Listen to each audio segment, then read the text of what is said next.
pesan Tuhan buat kita di Jumat Agung ini. Pesannya adalah, demikianlah kita ketahui kasih Kristus, yaitu bahwa Ia telah menyerahkan nyawanya untuk kita. Jadi kita pun wajib menyerahkan nyawa kita untuk saudara-saudara kita. 1 Yohanes 3 ayat 16. Wow, ini sebuah perintah yang tidak mudah untuk kita lakukan, berat sekali. Menyerahkan nyawa untuk saudara-saudara kita. Menyerahkan nyawa berarti mengasihi orang lain dengan melayani. Ini sebuah sikap kehambaan yang memberkati orang lain. Sebuah hidup yang bermanfaat bagi orang lain. Sebuah hidup yang menjadi berkat bagi sesama kita. Menyerahkan nyawa adalah investasi hidup kita bagi keselamatan orang lain. Terus terang hal ini tidak mudah, bukan? Tetapi kita dapat melakukannya oleh karena Yesus telah menjadi teladan buat kita. Demikianlah kita ketahui kasih Kristus. Kita dapat melakukan karena kita tahu bahwa kita sangat dikasihi oleh Kristus. Kristus telah menjadi teladan kasih yang sempurna itu buat kita. Jadi kita dapat melakukan karena ada teladan buat kita. Kita dapat melakukannya karena juga kasih karunia yang sudah Tuhan berikan buat kita. Kita dimampukan untuk dapat, saudaraku, menyerahkan nyawa, yaitu dengan apa? Melayani orang lain, sebagaimana Yesus melayani orang lain. Hidup yang menjadi berkat, hidup yang bermanfaat bagi orang lain. Investasi hidup kita untuk keselamatan orang lain. Supaya kita dapat, saudaraku, menyerahkan nyawa bagi saudara-saudara kita, maka ini yang harus kita lakukan. Kita terus menerus memandang kepada karya salib Kristus itu. Dengan kita memandang kepada karya salib itu, kita tahu ada pribadi Allah yang begitu mengasihi kita, yang menyerahkan nyawanya buat kita. Kita sudah sangat dikasihi oleh Dia. Dengan kita terus dapat merenungkan kasih Kristus bagi kita, maka saudara, kita dapat mengalirkan kasih itu kepada sesama kita. Bagaimana kita dapat menjalankan misi yang mulia ini? Kuncinya adalah ini, saudaraku. Kita copy paste apa yang Yesus lakukan di Taman Getsemani. Yesus menyerahkan haknya kepada Bapaknya. Bukan kehendakku, melainkan kehendakmu. Seperti Paulus juga pernah mengatakan, hidupku bukannya aku lagi, melainkan Kristus. Kristus yang hidup di dalam aku. Dan Paulus belajar untuk menghambakan dirinya bagi semua orang. Dia rela untuk menjadi hamba bagi semua orang, bagi keselamatan banyak orang. Saudara, mari kita copy paste apa yang sudah dilakukan Yesus. Yesus menyerahkan sedikitnya 3 hak ini kepada Tuhan, kepada Bapaknya. Kita juga mau lakukan hal yang sama.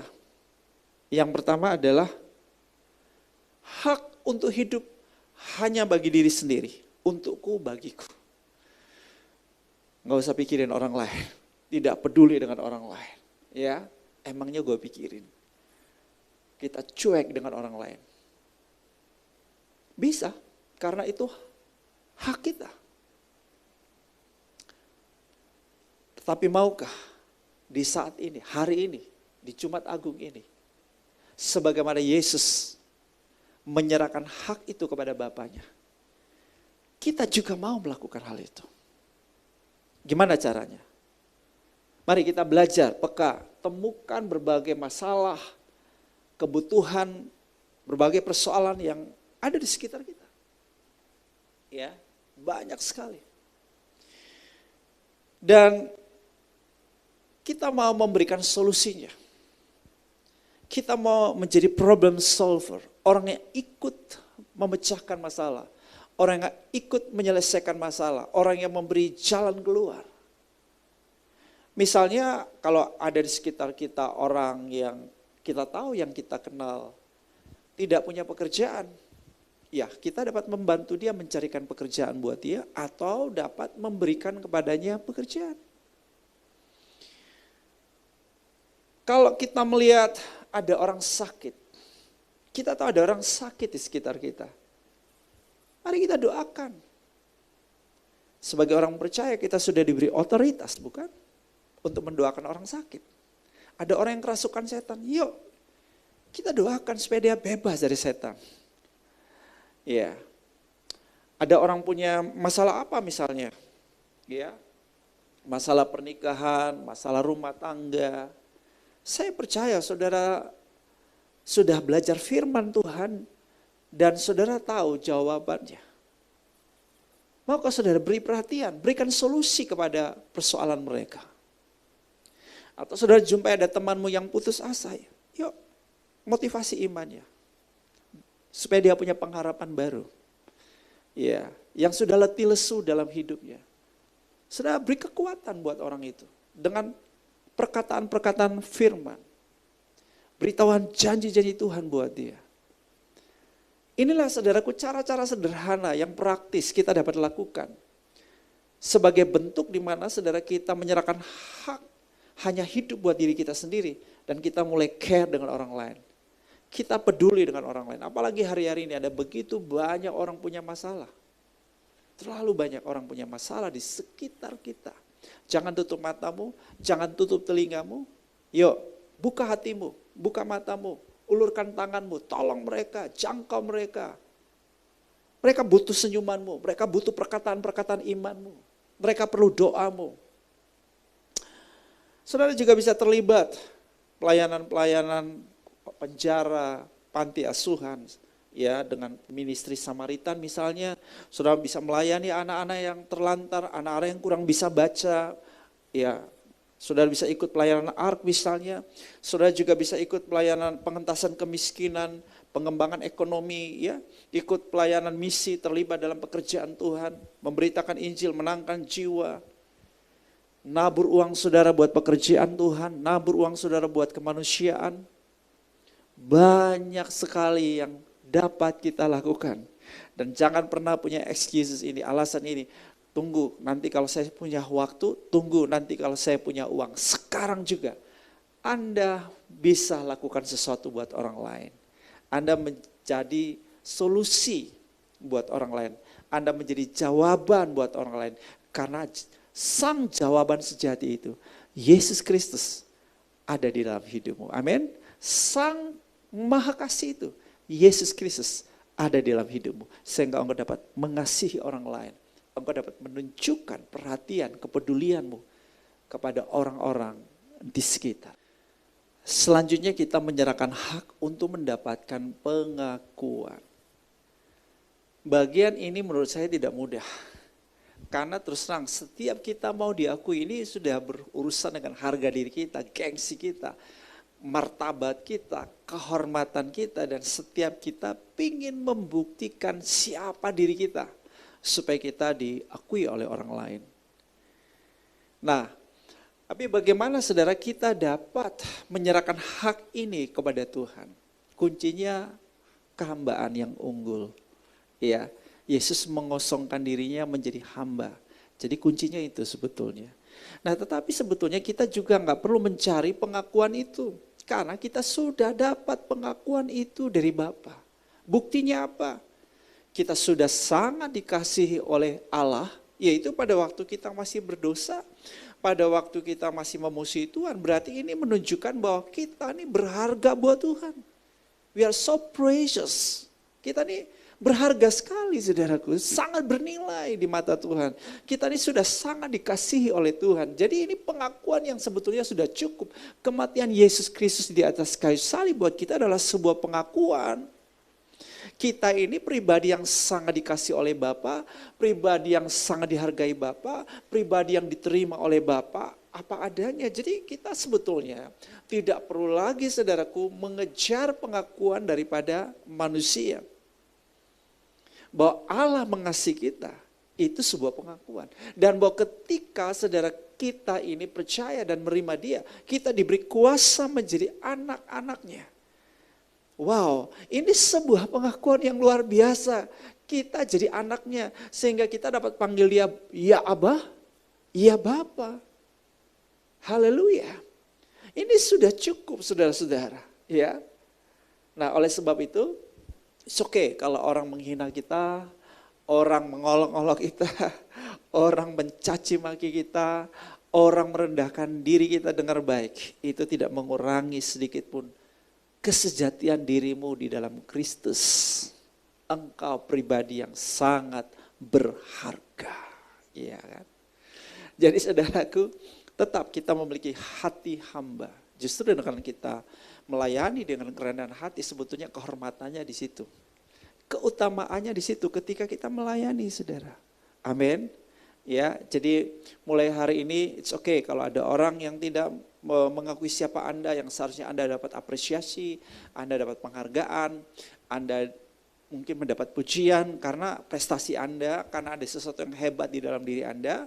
Tetapi Anda tidak dapatkan itu dari orang di sekitarmu, mungkin tidak dapat dari suamimu, tidak dapat dari istrimu juga. Setiap kita perlu apresiasi memang. Setiap suami perlu apresiasi istri, setiap istri perlu apresiasi dari suaminya. Ya. Tapi saudara, kalau Anda tidak mendapatkan apresiasi yang pantas seharusnya Anda terima karena Anda melakukan sesuatu yang baik, ya Anda punya prestasi, karakter yang baik dan banyak hal yang patut diapresiasi dari hidupmu, namun Anda tidak mendapatkan itu dari orang-orang terdekatmu, it's okay. Yang penting Anda mendapatkan pengakuan daripada Tuhan. Siap? Oke. Haleluya. Inilah caranya bagaimana kita saudara dapat menyerahkan nyawa kita buat saudara kita ya. Hidup kita bermanfaat, hidup kita menjadi berkat buat orang lain dan investasi hidup kita untuk keselamatan bagi orang lain ketika kita belajar untuk menyerahkan hak kita, hak untuk diakui. Kita rela diperlakukan apa saja sebagaimana Paulus rela menjadi hamba bagi semua orang dan dia seringkali mendapatkan caci maki, kekerasan, penganiayaan. Itu bukan sebuah apresiasi loh, itu bukan sebuah pengakuan, itu sebuah penghinaan, itu sesuatu yang menyakitkan. Tapi dia rela karena dia udah menyerahkan haknya untuk mendapat pengakuan. Dan yang terakhir, kita juga siap untuk menyerahkan hak ini, hak untuk diperlakukan adil. Saudara, semenjak manusia jatuh dalam dosa, di dunia ini sudah tidak ada lagi yang disebut dengan keadilan yang murni, itu sudah tidak ada. Sudah sulit untuk kita mendapatkan perlakuan yang adil, yang 100% adil. Bahkan saudaraku, kematian Yesus yang sedang kita rayakan hari ini di Good Friday, bukti ketidakadilan. Kenapa? Loh, seharusnya bukan Yesus yang disalibkan, Barabas dong, betul? Seharusnya bukan Yesus yang dihukum karena dosa-dosa. Ya, karena kesalahan manusia. Harusnya kita dong, manusia yang berdosa, yang bersalah ini yang ada di situ. Nah, ini jelas ketidakadilan. Jadi saudara-saudara, berharap keadilan boleh saja, tapi kalau kita juga terlalu menuntut keadilan, rasanya kok kita nggak akan dapat ya di planet ini. Ya, jadi akhirnya kita tidak bisa menikmati hidup dan tidak bisa menjalankan hidup dengan penuh sukacita, damai sejahtera, karena memang setiap hari bisa saja kita mendapatkan perlakuan yang tidak adil. Nah, jadi saudara, kita belajar seperti Yesus, dia rela untuk diperlakukan tidak adil. Ya, demikian pun kita. Supaya apa saudara? Kehidupan kita bisa menjadi berkat untuk lebih banyak orang. Kita bisa melayani dengan lebih baik. Dan melalui hidup kita banyak orang percaya kepada Yesus, mengenal Yesus. banyak orang menjadi murid Kristus dan kita bisa memuridkan banyak orang. Nah, inilah pesan yang penting sekali di Jumat Agung ini. Saya mau ajak jemaat Tuhan kita berdoa untuk menyerahkan hak ini kepada Tuhan. Siap?